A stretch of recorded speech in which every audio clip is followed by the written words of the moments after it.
nada más. Atención porque se viene uno de los temas más sensibles del día, que es el veto al aumento jubilatorio. ¿De qué estamos hablando? Del aumento del 7,2%. Bueno, y acá el gran tema es, bueno, ¿qué correlato tiene real en peso económico? Es decir, ¿cuánto costaría cada uno de estos vetos o cada una de estas leyes al gobierno, Flor?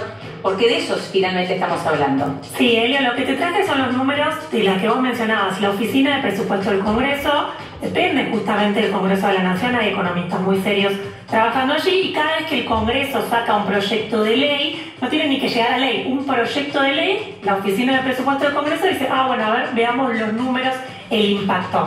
En el caso concreto del que se acaba de aprobar, digamos que ya no estaría más el veto, sino que avanzaría en caso de pasar al Senado, en el tema de discapacidad, ahí lo que tenemos que mencionar, según esta fuente de la que estoy hablando, es que sería un gasto público de entre el 0,25% y 0,5% del PBI. ¿Qué significa esto? Siempre en materia de finanzas públicas se habla en porcentajes del PBI. Estamos hablando para lo que es el año 2026, esto es anualizado. Si fuera solo para este año 2025, quedan muy poquitos meses, claro. Según la Fundación Mediterránea sería 0,16% del PBI. Ahora uno dice, esto es mucho, esto es poco. Digo, si uno compara, en general mirás comparado al superávit fiscal que tiene el gobierno. Solo esta, la de discapacidad, si se aprobara solo esta, el gobierno seguiría teniendo superávit fiscal y superávit financiero, pero si saliera solo la de solamente esta. Claro, después si vos ahora sumás todos, que ahí tenés, bueno, todos los que ustedes fueron mencionando. ¿En aumento jubilatorio lo tenés desglosado? Sí, en aumento jubilatorio. Eso es lo que se va a tratar ahora y es lo que te diría que resulta más complejo en términos económicos, ¿no? Sí, siempre de nuevo estamos hablando de estimaciones, porque por ejemplo en el caso de los jubilados depende también, no sé, de las pensiones no contributivas, cuántas altas se den. Entonces, todo lo que escuchen tengan en cuenta que son estimaciones de cuántas altas se darían, etcétera. Ahora, en el caso de los jubilados que vos mencionabas, y te diría que es lo que más mira el mercado, si se quiere, porque sería, comillas, lo más caro, ahí lo que tenés es el aumento del 7,2% a los jubilados, estamos hablando de un 0,2% del PBI. El aumento del bono de 70.000 a 110.000 pesos de 0,1% del PBI. Esto para este año, 2025. Para lo que resta de este año. Total 0,3.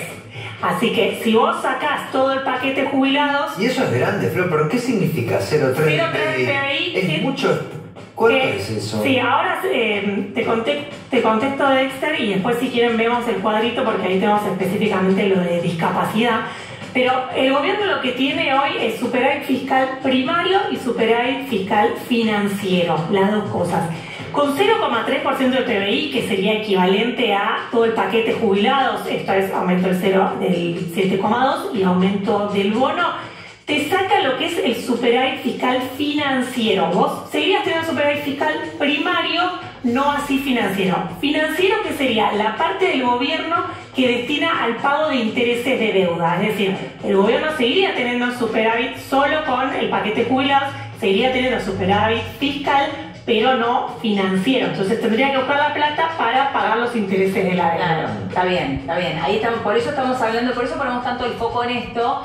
Y uno decía, bueno, el impacto fiscal de la ley de discapacidad no es lo mismo que el impacto fiscal que puede tener el aumento a los jubilados. Claro, y después del paquete jubilados no hay que olvidarse también de la moratoria, que por ahí es el que menos probabilidad tiene. El tercer tema a votar hoy, claro, ¿no? La tercera votación. Sí, ¿Y eso cuánto implica? Y ese, a ver, lo tengo dando vueltas por acá, pero no tiene tanto impacto en el corto plazo, porque digamos, vos entre una moratoria, entre que se da la edad alta y se generan los nuevos jubilados, tiene más impacto en el largo plazo, porque claro, ahora tardás en generar las altas, pero después ya ese jubilado queda jubilado para siempre. Y contás todo que esto es para este año, ¿no? Argentina no tiene presupuesto, ¿correcto? Claro, no tiene presupuesto. Bueno, y entonces, ¿el año que viene tendremos presupuesto o no? ¿Qué pasa a partir del año que viene? En algún momento deberíamos tener presupuesto porque un país no se puede sostener tantos años sin presupuesto.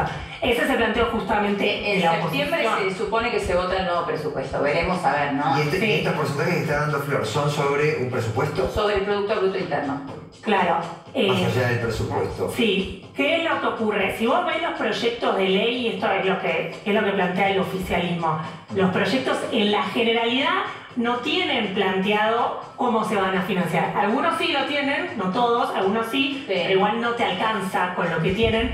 Pero el oficialismo te dice entonces no me decís cómo lo vas a financiar. Y la oposición te dice, pero vos ni siquiera tenés presupuesto, así que podés agarrar las partidas y direccionar los gastos. Claro. Este es el cuadrito de lo que acaba de suceder en el Congreso. Claro, esto es lo que acaba de suceder en el Congreso, vamos a explicarlo. ¿Por qué hablamos de estimaciones? Porque fíjense, por un lado está la medida de nuevas altas de pensiones no contributivas por discapacidad para la protección social, aumentos del 7%, ayuda económica, ajustable por movilidad. Todo lo que estemos hablando ahora son anualizados los costos, es decir, para todo el año 2026 entre 0,2 y 0,48 del PBI. Después también tenés impacto del aumento de beneficiarios en la cobertura de salud pública, y si te fijas en el cuadrito dice no es posible su estimación, cosas que no las puede estimar. Compensación de emergencia a los prestadores del sistema de prestaciones básicas, 0,03. Mecanismo de actualización mensual para los valores de los aranceles del sistema de prestaciones básicas. Ahí lo tenés en millones de pesos y en porcentaje del PBI. Está bueno ver los millones de pesos porque es cierto, uno cuando ve 0,2, 0,3 decís, esto parece poquito, ¿no? Claro. No sé. Sí. Claro. Es interesante ver el trabajo también en millones de pesos, miles de millones, en realidad estamos hablando de billones en este caso. Claro, sí, pensá que cuando hablamos del PBI hablamos de billones de pesos, porque son muchísimos pesos, pero de nuevo, como decíamos, si vos ves proyecto por proyecto, algunos te dejan seguir teniendo superávit fiscal, por ahí no así superávit financiero, que es lo que decíamos, pero si ves la suma de todos, ahí ese trabajo lo hizo muy interesante la Fundación Mediterránea. Si vos sumas todos, combustibles, ATM, el bono, la moratoria, el aumento, la discapacidad para este año es 0,7. Claro, imposible de sostener. Y ahí sí, ya no tenés más superávit fiscal financiero, eso seguro, y superávit fiscal primario podría seguir teniendo, pero recordemos que el gobierno tiene firmado algo con el Fondo Monetario Internacional que se supone que tiene que cumplir para que le siga llegando los desembolsos, y si se aprueba todo, no le podés cumplir al Fondo Monetario. Claro, y eso es lo que está diciendo el gobierno. Por eso el gobierno decía, en principio, bueno, si dejamos pasar una, nos llevan puesto de alguna manera, ¿no? Es lo que decía el gobierno. Si dejamos pasar una, van a querer todo, porque van a decir, ¿por qué esta sí, esta no? Claro, porque vos ves los proyectos, todos son importantes, digamos, el de las discapacitados, sin lugar a dudas. Pero el jubilado te va a decir, yo tengo el bono congelado. Ese te va a decir el jubilado de la mínima. Y un jubilado que no es la mínima te va a decir, pero yo tengo 30 años de aportes y tengo la jubilación rebaja. Y todos tienen razón. Es cierto. Por eso estamos es la famosa manta corta en un país pobre como es Argentina, ¿no? Claro. Pésimamente mal administrado durante tantos años. Así Bueno, gracias, Flor. Siguen hablando ahí en diputados, no sé si están todavía en privilegio o ya entraron en el próximo tema. Hoy lo cierto es que el diputado está hasta homenaje, bueno, entonces está en privilegio todavía. Hasta medianoche vamos a estar con este tema. ¿Hacemos pausa ahora? Dale, una pausa, ya venimos.